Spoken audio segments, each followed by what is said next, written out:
All right, my friends, welcome back. Frogboy X1 Gaming. I'm Andrew, and today I wanted to talk about AMD's 9070 XT. And now that I have the 9060 XT as well, I wanted to see, was the hype actually justified for the RDNA4 series when it comes to 9070 XT and 9060 XT? To be completely honest with you guys, I kind of feel like this with this generation, just due to the fact that RDNA or FSR4 actually launched this generation and it wasn't available on the 7000 series cards. I kind of feel like this generation has taken a different type of, like ramp up when it comes to like people actually being hyped about 9000 series, especially because we only got a 9070 XT, which is, 60 CUs. And I feel like most people out there were really excited, really hoping that AMD would finally bring something, a lot stronger to the table. I mean, last generation we had 7900 XTX. That card did really well against the 4080 Super.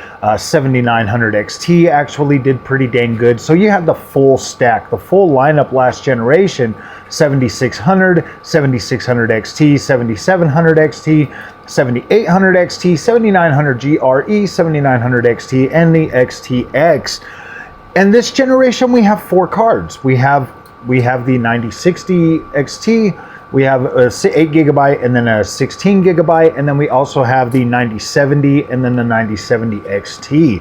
So sorry about going through that whole history lesson about the GPUs and stuff, but I've only been an AMD fan for the last two generations. I got in on the 7000 series, and I look at the AMD experience a lot different than a lot of people do. Now, I mainly use it for gaming, but I do all of my editing, everything on the AMD stack as well. And you kind of have to choose programs that are going to work well with AMD as well. I kind of got lucky when I chose Power Director as my editing software when I first started the channel, so it was easy, to kind of come over to AMD and have a similar experience to the NVIDIA experience. But overall, guys, this video is talking about the hype.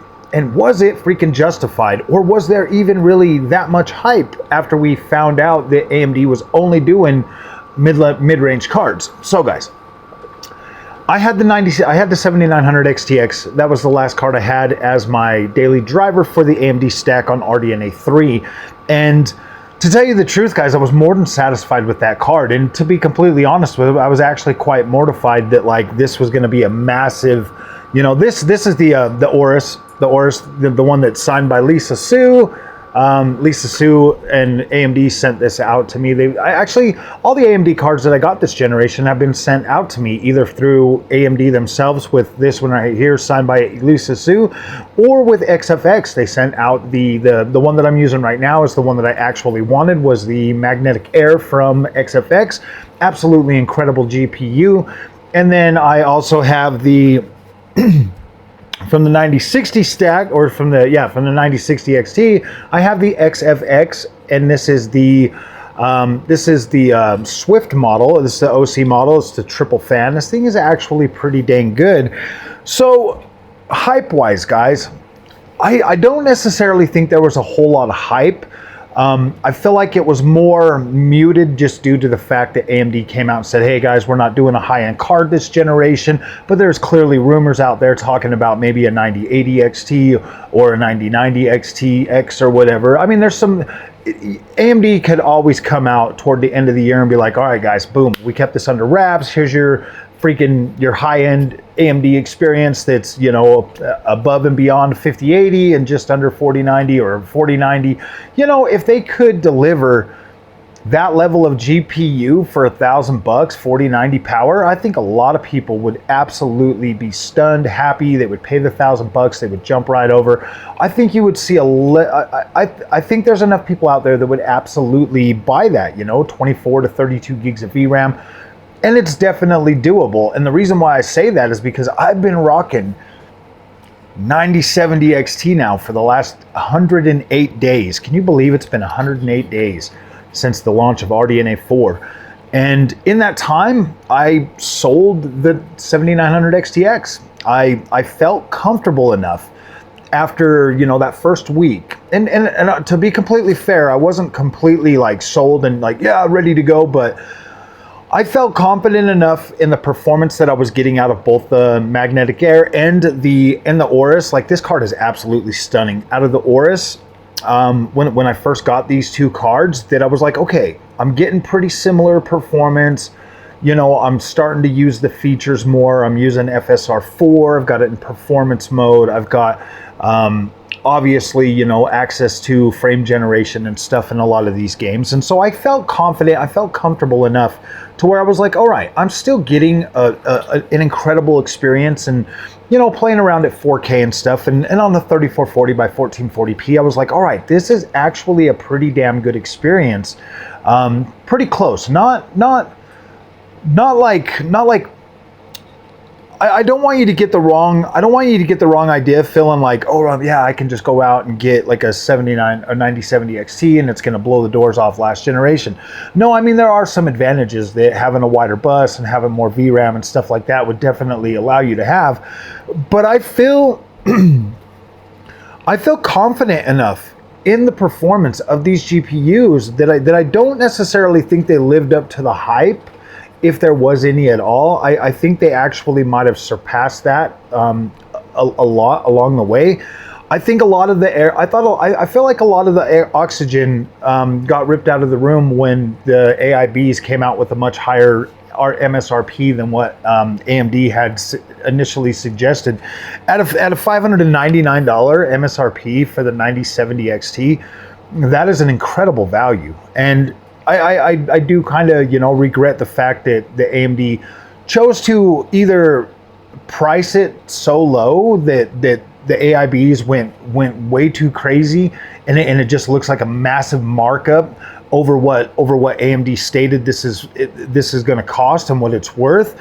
I feel like that there was the biggest thing that really affected the launch of the RDNA4, because when you look at something like the 5070 Ti that I bought for $939, and then you look at the MSRP for that, which is $750, that's not a massive jump. That's like a couple $100 more. That's slightly more expensive than what it is to actually just buy that. I mean, it's like literally like $210 more, where something like this coming in at $600 and selling for $20 less than that, you know, with the Magnetic Air at $919 or $939. I mean, 49, is it? No, yeah, it's like what was it, like $919 or something, $919. I don't know. I think it's coming down a little bit though.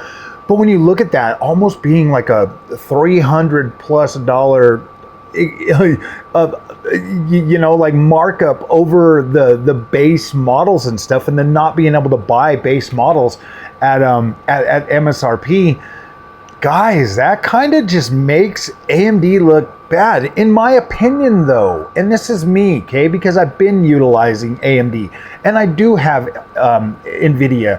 And I use the AMD more because I like the ecosystem and I love it. And I feel like the difference is not big enough to justify a massive price gap, like it's $600 to $750. I don't believe that NVIDIA GPUs are set $150 better than what you get out of AMD. And so for me, looking at the pricing and being like, all right, to me, it kind of feels like AMD might have shot themselves in the foot, and you know, they should have charged $700. You know, I'm just saying this not because I'm saying, oh yeah, they need to charge you more money. I'm just saying that optics wise, because I've said this since I've opened the channel or started the channel, optics matter, and they always matter. And when you look at a price at like, okay, well, it's supposed to be $600 and you want me to pay $900, the optics of that is like, dude, a cooler's not worth $300 extra freaking dollars for a GPU. And that's the sentiment that I think a lot of gamers get. And, you know, guys, honestly though, if you really look at it from a point of view, from a stance that like, you're going to buy this card and you're going to use it long term, in the scheme of things, like in the greater scheme of things, the amount of time and money that you're going to get out of that card, you know, being able to use that for multiple generations, being able to get lots and lots and lots of gaming out of it, the cost is like over time, the cost, you know, spreads itself out, and it doesn't matter anymore. You receive significantly more entertainment out of that GPU purchase than the cost that you're given for it. But you know, when you look at it and you're like, well, I could have had that for $600. Like, I get that, and that really does kind of mess with a lot of people. But you know, there's people out there that are going to buy it, and then there's people out there that are not going to buy it. The people that are going to buy it are going to be happy. The people that are not going to buy it are the ones that are going to wish that they would have just bought it. You know, because if you look at all the rumors out there right now, everybody has already jumped over to UDNA. Everybody is already promoting and hyping up UDNA, and we're 108 days into this generation, guys. 108 days into this generation of RDNA4. We still haven't even seen the ultimate best of RDNA4, because with every, I mean, like once the newest update for FSR4 comes out later down the road, gosh, what was the name of that? I don't remember, but once the new update comes out, is that Sandstone something? I don't remember now. But once they Redstone, is it Sandstone or Redstone? I don't know. But once that comes out and they get all the ray reconstruction and all the other stuff in there, and it makes it so the RDNA4 can do better path tracing and stuff like that, I think that that's going to add another layer onto the overall experience, and that's about the time I think RDNA 3 cards are going to get access to RDNA 4 or FSR 4. I still believe the 7000 series cards will receive it. I just don't think it's going to be a massive upgrade in performance for those GPUs. But I do believe that it is going to solve a lot of the image quality problems and make the experience at least look better while being able to maintain, you know, a playable frame rate. So I don't know if I would expect a whole lot out of it, but I would at least expect that to launch around the same time that the new update for RDNA 4 launches, that's going to take advantage of other things like ray reconstruction and stuff. So right now, 108 days into the generation, and after spending the last 3 weeks with the 9060 XT, I do believe that RDNA 4 is a very capable platform, and it definitely delivers. If AMD was to come out with a higher tier card with like 80, 90 CUs, wow, that would be an absolute monster beast. If it came out with 90, what was it, 90 CUs or 94 CUs or 96 CUs on the 7900 XTX, if they were able to do that with the power of RDNA 4, with what RDNA 4 can do, and keep it around 400 or 500, you know, watts or whatever, I mean, that's the biggest thing, is the power, you know, the power consumption that you need to run those types of GPUs. You're getting to a point where, like, yeah, that thing would easily trade blows with a 4090. Absolutely trade blows with a 4090. RDNA 4 is probably one of the tightest filling experiences that I've had on PC to date. I've been through the 30 series, 40 series, 50 series. I've had 7900 XTX or 7900 or 7000 series, and now the 90 series from AMD. And honestly, guys, I'm not even joking, but like, when you look at these cards and you look at how performant they are, you look at how much, you know, better optimized they feel, even at like 4K resolutions, being able to actually play games at 4K resolution, it really does kind of put these cards in a completely different class, to where you go from extremes, okay? Like, and that's kind of what it felt like to me. It's like I went from this extreme of having the top of the line RDNA 3 7900 XTX GPU that you could get, that just, you know, brute forced and powered through a lot of stuff. And then I go to a mid-range card, the very next generation, with the 9070 XT, and I put that in, and I'm not even lying when I say, okay, like, my expectations were a lot lower. I absolutely believed that I'd be testing the 9070 XT, and then I'd be putting the XTX back in. I legit believe that. I'm not even joking. I didn't want to say anything, but that was kind of my feelings. I was like, all right, yeah, I'm going to get the 9070 XT. I'm going to test it. I'm going to use the GPU for clicks, whatever. And I find myself 108 days later still absolutely enjoying this experience, the way that it actually, you know, feels damn similar to the experience I already had, to the point where I'm like, okay, this is actually really, really good. Now I know that, like I said in the beginning, is there are definitely situations to where the XTX would have still been a better card, but in the scheme of things, if you're using the features and you're doing all of that stuff, you're not going to notice at all. You're not going to notice. And even on the XTX, you were still absolutely having to use upscaling to play at 4K. Like, you couldn't just run everything at native. I mean, if you lowered your settings, you probably could, but you couldn't just out of the box run everything at native. You had to play around. You had to mix and match, use settings, stuff like that, frame generation, whatever. The 9070 XT actually runs the frame generation better, actually does better, obviously, with FSR 4, and it's more performant just out of the gate. So you're already getting a better experience with those two features, being able to play it like 4K, 3440 by 1440p. Well, whatever you want to do, you have the power at your fingertips with the 9070 XT to be able to run a lot of that. So when I come back to that question, did the 9070 XT live up to the hype? Like I said, I feel like the hype was kind of muted due to the pricing.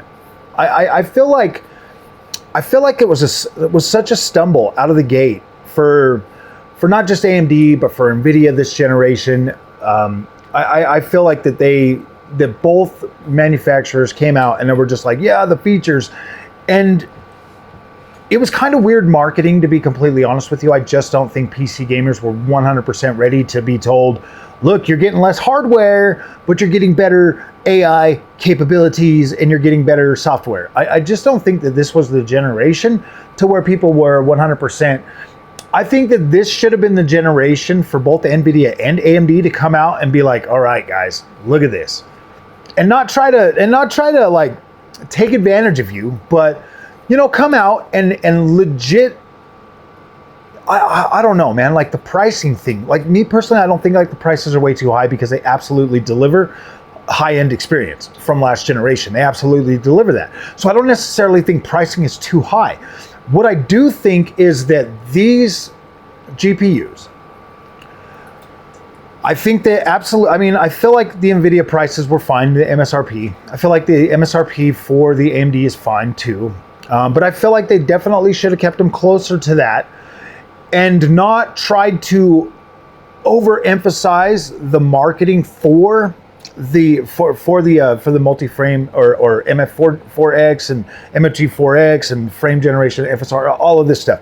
This should have been like kind of that generation where they put the cards out, they bring them out in mass, they try to get as many out there as possible. You know, they just kind of give them to, you know, YouTubers and stuff like that, let everybody just play them and enjoy them and stuff like that, and then start to build that up before they actually get to a point where they're like, next generation, they're like, all right, guys, this is like a 50-50 split. Like, it's going to be, you already seen how good the features work, they're better, blah, blah, blah. I don't know, man. Like, I kind of feel like they stumbled. Both of them stumbled with the whole freaking, the features thing. And then you got the whole Gamers Nexus coming out against freaking NVIDIA, saying that they're being shady and trying to pay off people and blah, blah, blah. And like whatever, man. Like, we already know that that's just kind of the way things go. The bigger you get, the more you can ask for freaking people to pay you to display, or, you know, basically do an ad for their product. So like, we already knew that. There was no reason for him to come out and try to, you know, do that over multi-frame, over MFG 4X. You know, once you turn these features on and you get used to them, they actually are very good. They do a lot. So in terms of living up to the hype, no, I think they exceeded it. Once you actually get the card and you use it, you'll completely understand and agree with me. They'll be like, okay, yeah, these absolutely exceed the expectations and the hype that I had for the card. It's actually better than I thought. But it does suck if you've got like an XTX or 7900 XT, or, you know, one of the higher end cards from last generation up to like a 7800 XT, and you're like, oh man, I already feel like I have to be forced to buy this. You're not forced to buy it. You're definitely not forced to buy these. Your cards that you have right now are still 100% capable at delivering a good experience. the biggest thing that you're going to notice from switching from 7000 series or RDNA3 to RDNA4 is you're going to notice the frame rate or frame generation feels better. It's actually a lot more usable and a lot more of a it's more of an asset now than it was before. And then upscaling. Obviously, FSR4 is an incredible experience. When you can put it on performance FSR4 and it still looks native 4K, then you kind of get this feeling like, oh my gosh, dude. And then you mix that with MFG and you're sitting there and you're at 4K and you're playing and your game looks good. It looks significantly better than it's ever looked on a console. It looks significantly better than DLSS 3. It looks better than you see where I'm going with this. It looks better than FSR 3 and everything else. It just looks native 4K, and it's a stabler, more consistent experience that just feels good even at 4K. So when you do that and you look at that, I would say the biggest thing that I am kind of upset about is the I would say the slow rollout of FSR4. I wish that it would be a lot more rapid than it is right now. And, you know, having new games still come out and not have support for FSR4 at launch, it does kind of get a little bit annoying sometimes. But it also gives me something to go back and cover later when it finally does come. So I would say that yes and no. I would say no, it didn't live up to the hype. I would say it exceeded the hype for the most part. Like once you get it in your hands and you actually start using it, absolutely will blow your freaking mind. But I don't think that it lived up to the hype to the point where people are like, oh my gosh, I gotta have that. I don't care. I'm gonna go buy it right now, whatever. I kind of feel like it still gave an opening for NVIDIA to continue to sell Blackwell GPUs over people, you know, trying to do AMD this generation. But I think AMD is absolutely worth the money. I would definitely be satisfied if I bought one this generation. I love the Blackwell cards to this generation though. This is probably, in my opinion, guys, this is honestly the tightest this has ever been between AMD and NVIDIA. I think they are both 100% worth your money. You could be mad at NVIDIA for their MFG 4X, but you know what? The bottom line is the cards are still more performant and they're still MSRP less than the cards last generation. The same goes with AMD. AMD and NVIDIA have both brought out some superior products that absolutely have a better shelf life, in my opinion, have a better shelf life than the cards before them. Because now, NVIDIA 50 series cards use the transformer model. AMD's cards absolutely have the performance to utilize FSR4. If it continues to evolve, it will continue to evolve and get better on that GPU as well. So yeah, the shelf life of RDNA4 is better. But yes, UDNA is going to be a massive upgrade over what RDNA4 already is. And yeah, if you can hang through the next couple of years until the next cards come out, I think you will probably get an incredible experience then. But I mean, as it sits right now, we're going to have new consoles in the next couple of years. No matter what, new consoles are coming within the next couple of years. So if you're under a 7000 series card, I think you'd be all right if you got I think you'd be all right if you went with a RDNA4 or even, you know, Blackwell. But the cards after that, we need to see what the new consoles are going to pack so that we know, you know, what we're going to need to be able to play the generation of games that are coming with that. Honestly, I think you'll still be all right because you're going to get a lot of cross-gen games for at least the first few years. So I think that RDNA4 and Blackwell are still a good enough experience to be able to buy right now. I don't necessarily think you're going to need to worry too much, but hey man, I'll be right there with you guys. So if you guys like this content, do not forget to like and subscribe. Froggy out.